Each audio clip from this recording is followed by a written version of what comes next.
Do you believe that God is not only involved in your life, but also ruling over kings and nations? Pharaoh, the most powerful man on earth at the time, has two disturbing dreams: 7 fat cows devoured by 7 skinny ones, 7 full heads of grain swallowed by 7 scorched ones. None of Egypt's magicians or wise men can interpret it. That's when the cupbearer finally remembers Joseph, 2 years after his promise. And before we go further, if this is already speaking to you, would you help us get it in front of someone else? Every comment, every like pushes this truth one step further into the life of someone who needs to hear it.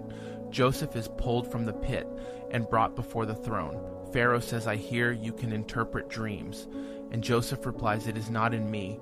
God will give Pharaoh the answer he seeks." Pause right there. That's humility. That's wisdom. That's Joseph making it clear. This is not about me.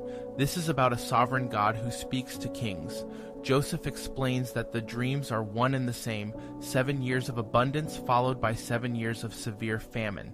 But he doesn't stop with the interpretation. He gives strategy. Store the grain during the good years so Egypt won't perish in the bad.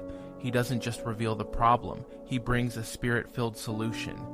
This is where we see the sovereignty of God on full display. He gives dreams to a pagan ruler, positions his servant to interpret them, and sets in motion a rescue plan not just for Egypt, but for all nations, including Israel. Because that's how God works. He doesn't just rule in the sanctuary, he rules in the palace, in the boardroom, in the halls of government. His voice speaks through dreams, his wisdom flows through servants, and his plans reach far beyond what we can see.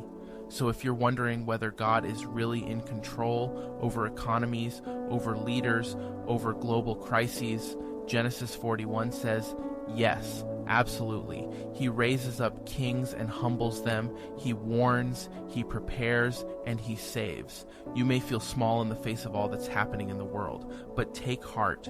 The God who governs nations also governs your story. And sometimes the very dream shaking a kingdom is the key to your promotion and his glory.